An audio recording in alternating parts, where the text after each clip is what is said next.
Israeli নৃশংসতা ও ধ্বংসযজ্ঞের মাঝে বুধবার ঈদ উদযাপন করবে প্যালেস্টাইনের জনগণ। যুদ্ধবিধ্বস্ত গাজায় নেই নতুন কাপড়, নেই ভালো খাবারের আয়োজন।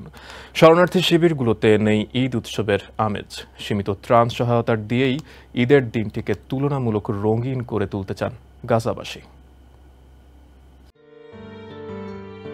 সৌদি আরব সহ মধ্যপ্রাচ্যের অন্যান্য দেশগুলোয় যখন ঈদের প্রস্তুতি জমজমাট, সেখানে গাজার চিত্র যেন ঠিক তার উল্টো।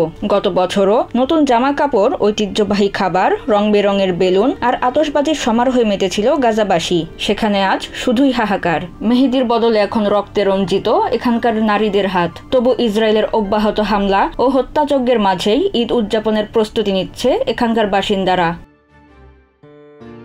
ঈদ ঘিরে বিভিন্ন দেশ থেকে নামমাত্র ত্রাণ সহায়তা দেয়া হচ্ছে গাজায়। তা দিয়েই চলছে গাজাবাসীর ঈদের প্রস্তুতি।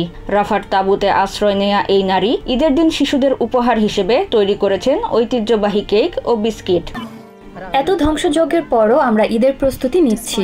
ঐতিহ্যবাহী খাবার বানিয়ে শিশুদের খুশি রাখার চেষ্টা করছি। এই ঈদে আমাদের কোনো আনন্দ নেই, কারণ আমরা বাড়িঘর, আপনজন সব হারিয়েছি। স্বেচ্ছাসেবী সংগঠনগুলো ঈদ ঘিরে তৈরি করছে রুটি, পেস্ট্রি সহ বিভিন্ন ধরনের খাবার। এদিকে ওয়েস্ট ব্যাংক, জেরুজালেম, নাবলুস, হেব্রুস, রামাল্লাহ সহ কয়েকটি শহরে শেষ মুহূর্তে চলছে ঈদের কেনাকাটা। সড়কগুলোতে পসরা সাজিয়ে বসেছে মিষ্টি, কাপড় সহ বিভিন্ন পণ্যের দোকান। সেগুলোতেও দেখা যাচ্ছে মানুষের ভিড়। তবে গাজায় যখন নিপীড়ন চলছে, সে অবস্থায় অন্যান্য বছরের মতো আনন্দে নেই তারা। সামনে ঈদ, কিন্তু গাজার যে পরিস্থিতি, তাতে আমরা মোটেও ঈদের আনন্দ অনুভব করতে পারছি না।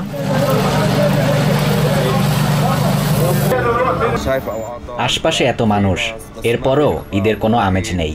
আসলে ঘরে বসে না থেকে মানসিক চাপ কমাতে বাইরে এসেছে সবাই। গাজার যুদ্ধ পরিস্থিতি ঈদে বেচাকেনায় প্রভাব ফেলেছে। গাজায় যেখানে মানুষ মারা যাচ্ছে, সেখানে আমাদের ঈদ আনন্দ কিছুই না। আমাদের জন্য ঈদ আনন্দ হচ্ছে আমাদের ভাইদের সমর্থন করা ও তাদের প্রতি একাত্মতা প্রকাশ করা। গাজায় ইসরায়েলি হামলায় এখন পর্যন্ত 33,000-এর বেশি মানুষ প্রাণ হারিয়েছে। যুদ্ধ শুরুর পর এটাই গাজাবাসীর প্রথম ঈদ। সামান্য খাদ্য সহায়তা, পানি, আপনজন হারানোর বেদনা এবং ইসরায়েলের ক্রমাগত হামলার মুখে এবারের ঈদ পালন করবে গাজার বাসিন্দারা। Nazmun Nahar Urmi, TVN 24 news desk.